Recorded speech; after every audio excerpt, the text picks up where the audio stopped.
Hi everyone, it's Laura, and today I'm here to talk to you about the 25 books I hope to read in 2025.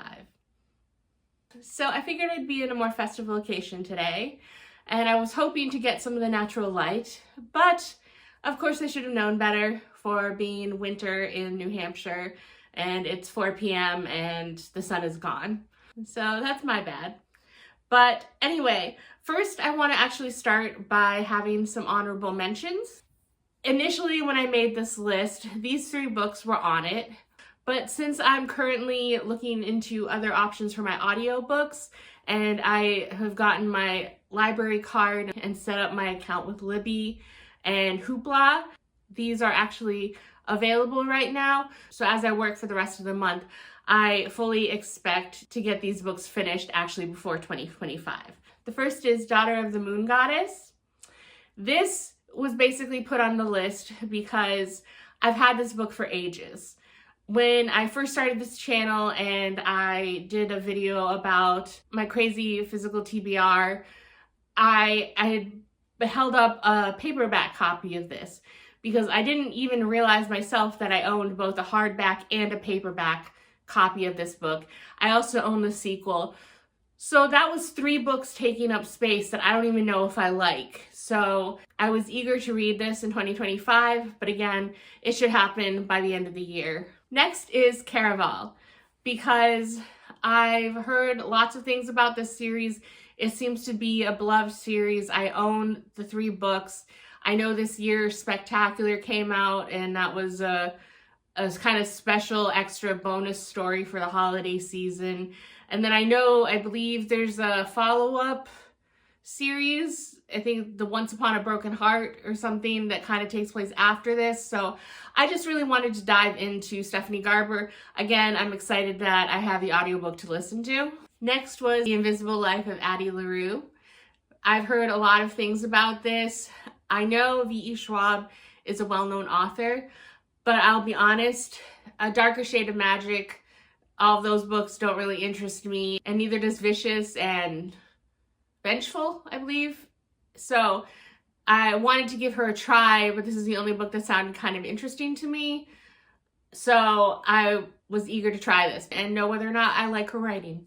So those were the honorable mentions. And now on to the books that I actually really hope to read in 2025. Now, there are different categories, basically. These are in no particular order. I just grouped them together. The first group, for example, are new releases that I'm looking forward to. I don't pretend to be on top of new releases. I know a lot of people are making videos about anticipated releases, naming off a bunch of different books and authors. The 3 that I'm looking forward to personally are just based on reads that I did this year. So the first is the 3rd Emily Wilde book, which I believe is Emily Wilde's Compendium of Lost Tales. So I believe this is a conclusion of the series. I think it's only a trilogy and it comes out in February. I've already pre-ordered it. I'm super excited to see what happens with Emily and Wendell as their story hopefully concludes. The next book is the 2nd book in the Tainted Cup series, A Drop of Corruption. This book doesn't come out until April, but I'm super excited. Again, I've already pre-ordered this and I can't wait to see what happens. And then the 3rd book that I have pre-ordered is The Enchanted Greenhouse. And this isn't so much a sequel as it seems to kind of be a companion novel in the same universe as The Spell Shop. So in The Spell Shop, one of the main characters that Keela interacted with was Kaz, who is a sentient spider plant.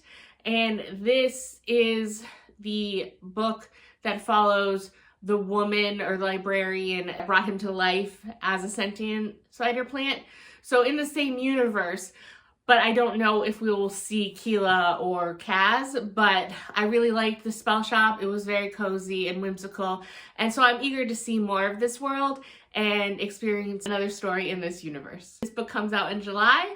So that is the last of the anticipated new releases. The next section of books is basically my major goal for 2025 is to focus on books that I physically own. I put a priority on my physical TBR, because right now I have 4 stacks of books that don't fit on my bookshelf. And I am too much of a mood reader to do a shelve it or scrap it style series like Becca and the Books, because I just can't leave it up to random chance. And while I could probably get rid of one of those stacks if I absolutely cram my bookcase all haphazardly, I don't want to. So I'm just trying to focus the old-fashioned way by reading my way through books and creating room and tackling it that way. So one of my most ambitious goals for the year, and that I honestly don't know if I will manage, is I want to complete the Stormlight archives and have them completed by 2025. So I'm just going to be finishing up The Way of Kings this month. So that leaves Words of Radiance, Oathbringer, Rhythm of War, and Wind and Truth for next year. All right, I have to kind of put these down. They're so heavy. Well, that doesn't sound too daunting because that's just one of these for a quarter. So I have 3 months to tackle one of these. I am following Brandon Sanderson's kind of guide to the Cosmere. And it was a video that he posted, I believe, in March of this year, of kind of the order. So by wanting to read these books, in between some of the Stormlight Archive books, I am still going to be reading Elantris, Edge Dancer, Dawn Shard, The Sunlit Man, Mistborn Era 2, Yumi and the Nightmare Painter. So basically, by choosing to be ambitious and hoping to finish the Stormlight Archives by the end of 2025, that is basically saying that I will hopefully be mostly up to date with the whole Cosmere by the end of 2025. So it is really daunting, and this is the only one that I'm not really sure I'll manage, but I kind of want to shoot for the stars, and I love the Cosmere so far with everything I've read. So I figure why not, and hopefully we'll see how it goes. The next group of books are books that I'm really looking forward to, and also that I've heard great things about. So the first is The Will of the Many. I initially put this on my ambitious end of year TBR, and at this point of the month, I can honestly just tell you it's not going to happen. It's not going to happen before the end of the year. I really hope to get to this as one of the first books I read in January, because I really, really want to read it. But being in the middle of The Way of Kings right now and everything else I have on my plate, just with the holidays and other things, there's no way that I'm going to get to this before the end of the year.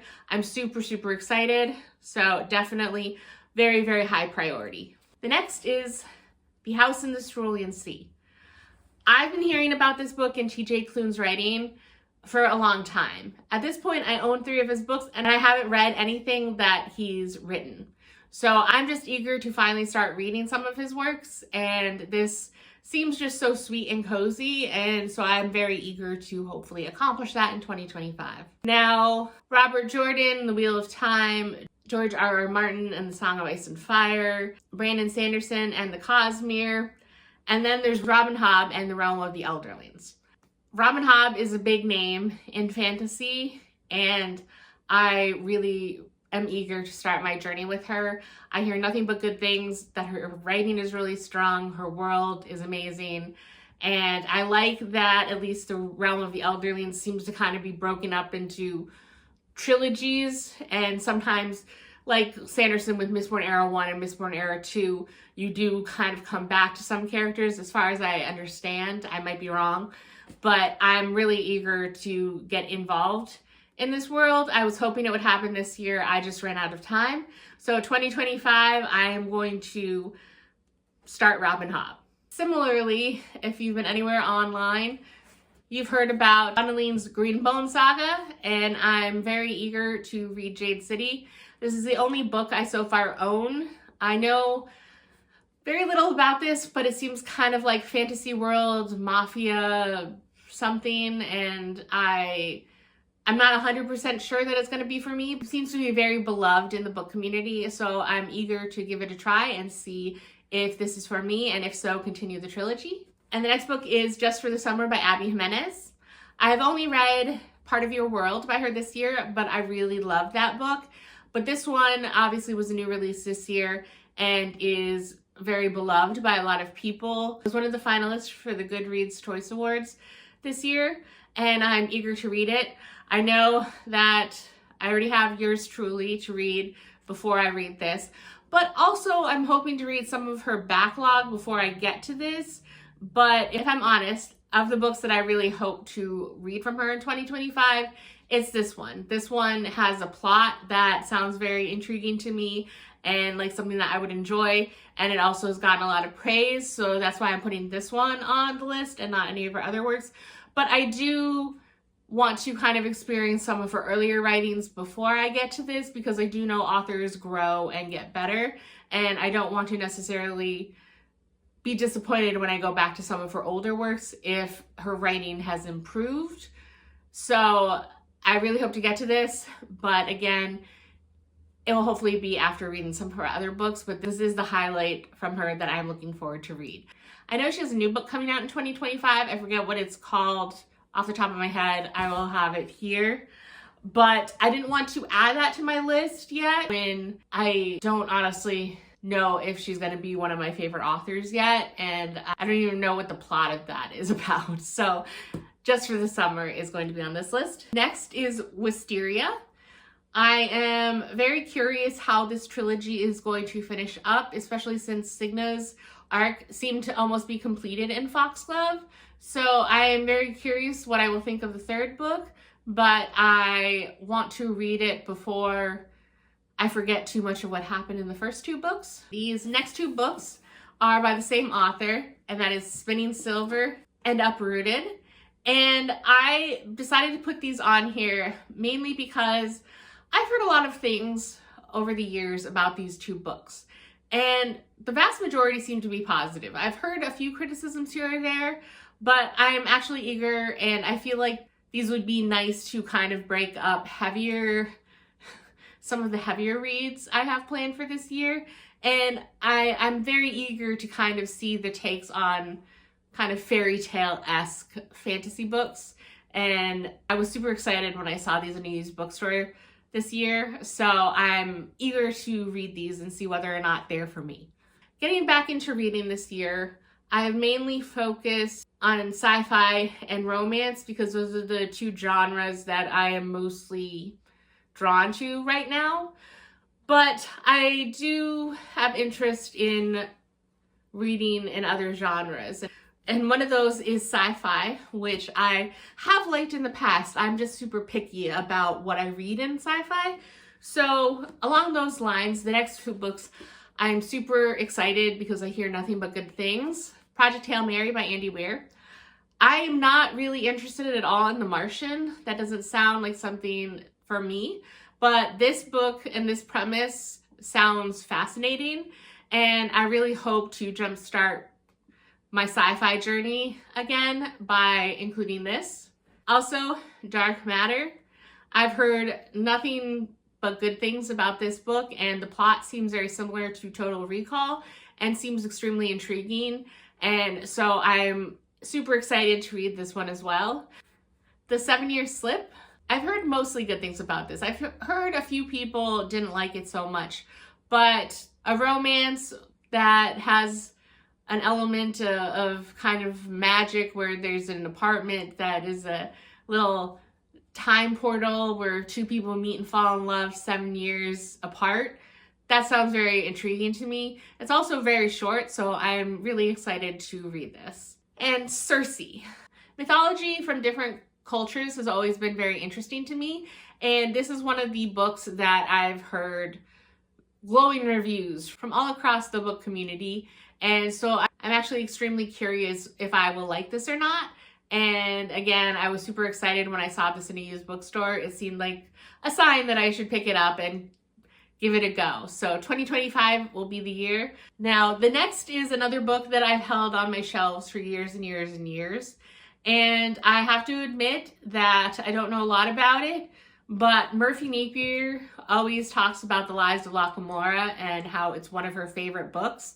And I believe there's actually even more. I don't know if this can be a standalone or if you need to read the rest of, I believe it's the Gentleman Bastards series to kind of have a conclusion. but Murphy Napier talks about this book all the time, and kind of having, I believe it's like a thief and they kind of do like a heist or something. That sounds interesting, and as I said, it's been on my shelves for years. I am kind of curious if it's for me, and if not, then I will unhaul it, but 2025 will be the year where I finally give it a shot. The last of the books that I physically own on this list is Heaven Official's Blessing, which is a light novel from China, and I watched the show and I was intrigued by the story, and I followed a YouTuber, Kictor, who talks about this a lot, and from my understanding, it seems like there's a lot of backstory for the characters and motives, and everything is really well fleshed out in these books. And so it sounds very intriguing. I own the first 5 volumes, so I'm very eager to give it a shot and see if I like them. So the next book is a nonfiction, and I am very particular about books that I read about famous people or celebrities or real life people.